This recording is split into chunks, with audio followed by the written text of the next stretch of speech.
It's a really funny meme that VC Braggs posted. Nick, you want to VC throw this Braggs. up? Shout out VC Braggs. This is good. This is a famous meme of a kid drowning. That's so good. While the mom is playing with another kid and not paying attention to the drowning kid. It's sort of like the guy who's holding hands with his girlfriend but looking over his shoulder and whistling at the other woman. And superconductors is the happy little kid. VCs is the mom, and generative AI is drowning. But then they show in the underwater, somebody who's tied to a chair with chains of skeletons. The last hype cycle. Yeah. The last hype cycle, creator economy, crypto, Web3. It's pretty funny. It's pretty. I will say, great. Sax, I told Chamath this when we were in Italy last week, but when I was 13 years old, Jake Cal can make fun of me now. I did a science fair project on superconductors. Actually, I was doing it when I was 13. Yeah, and I bought this superconductor from the back of Popular Science magazine. You know, this old yttrium, barium, copper oxide. That was the one that won the Nobel Prize. You could buy it for nothing. And I got liquid nitrogen at UCLA, and I did a demo at the science fair, and I did a poster board, and I had HyperCard on a Macintosh LC, and I showed everyone, this is the future. We're about to have room temperature superconductors. It's about to happen. And we're going to have flying cars, and we're going to have limitless energy and limitless battery storage for energy, by the way, which is one of the big applications. And it's just on the brink. And this was when I was 13 years old, 1993. You know, here we are 30 years old, 30 years later.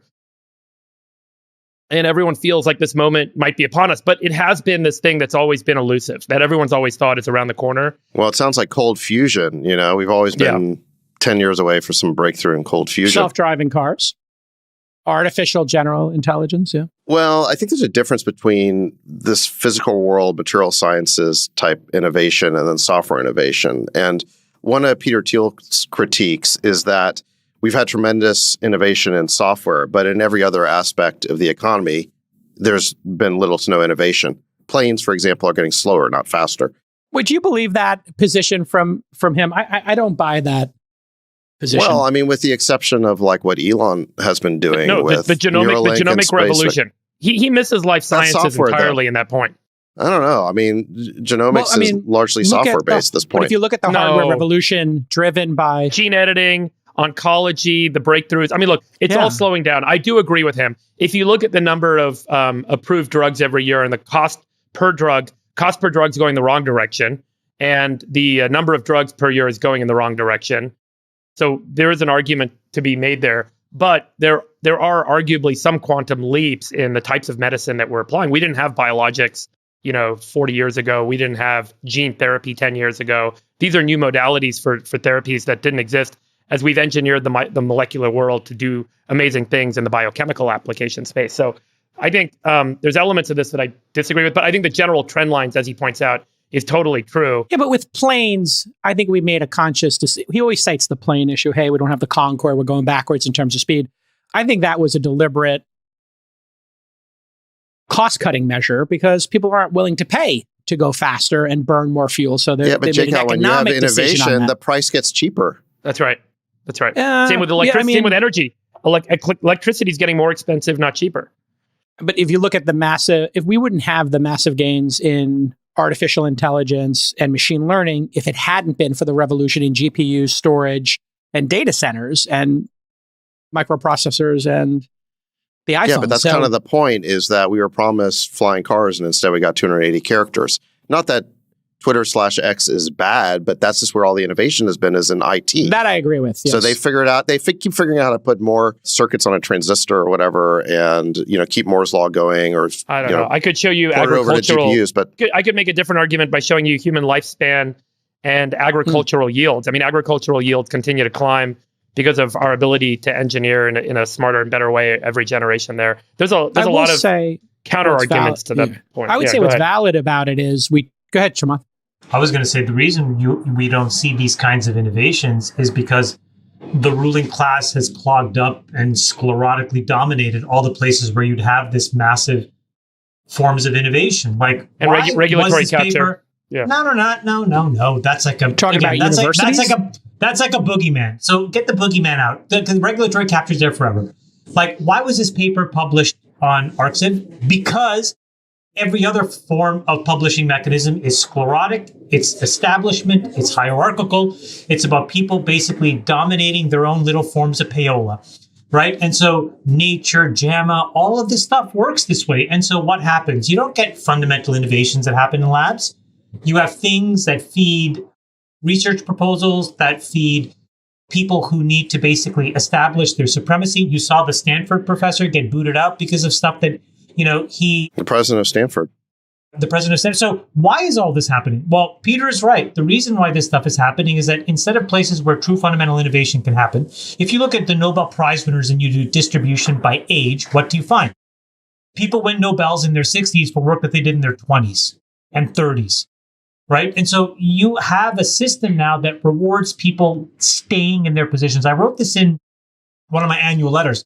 If you look at the average age of leading people in schools, they're 70 years old. If you look inside of Congress. So there's all of this stuff that just kind of sclerotically prevents young, naive people from basically going out and really pushing the boundaries in specifically this case of science, of fundamental science. And so for every innovation, I think the question to ask is, what other innovations are we missing? And if innovations are on a fundamentally well-established pathway that defends a bunch of work of senior people before it, it'll get supported. And I would say that genetics is a perfect example of that. If you look at the number of rare diseases that are still unsolved, or the lack of understanding of immunodisease, it's just crazy. I just think that that's really what's happening. I think Peter's more right than he's wrong. The other issue here, Sachs, is, and I'd like to get your feedback on this, is if you look at how venture capital works, you got a 10-year window. You want to get returns for your LPs. You look at how this fundamental research, we just said this started in 1999. That's why it's called -99. This thing took 25 years to get to this point. Is part of this issue that you have this big opportunity zone between, say, ventures window, 10 years, and then academia, which you put at 4 decades there, Chamath, 20-year-olds getting their rewards in their 60s. How much of this has to do with we don't have a platform in between venture and academia? That's not the problem. So it's true that VC funding, typically you want to go to the commercialization of an idea, and that the underlying platform shift already exists. And usually that comes from some sort of breakthrough that happened in academia. That's basically what happened with the internet. So yeah, you do not want VC funding typically going to basic R&D, fundamental science R&D. It's just really expensive, takes too long, and too unknown. So you want that stuff kind of done more at the academic level. The question I have is how much of what's happening in academia is basically either irrelevant or fraudulent. So Chamath, you brought up the Stanford president. I think the story there is he had 5 papers about Alzheimer's research and related topics like that, where they found out that the papers are basically bogus and quasi-fraudulent. So how much of the work that's being done in academia, how many of these papers are basically bogus? I think smart, independent thinkers find ways to make money. I've been looking at this superconductor space for the last 2 years. And so it's not like people are shy and have money and aren't willing to write the checks. I just don't think that's what it is. The body of work that's coming out of academic institutions today for the amount of money that's put in is modest. And I think that's the best way to describe it. It's the fairest way. And the reason it's modest is not because of the intellectual capacity of the people. It's because of the incentives and the hierarchy and the establishment elitist politics that infuses how these organizations are run.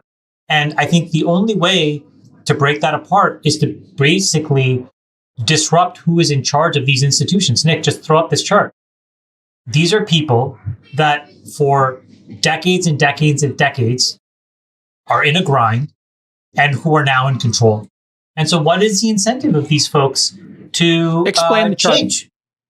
Yeah, what is this? This is a chart that I put together, which is just the generational distribution of academic leadership across all the leading research institutions in America. Okay? Well, isn't Fauci a prime example of this? The birth year?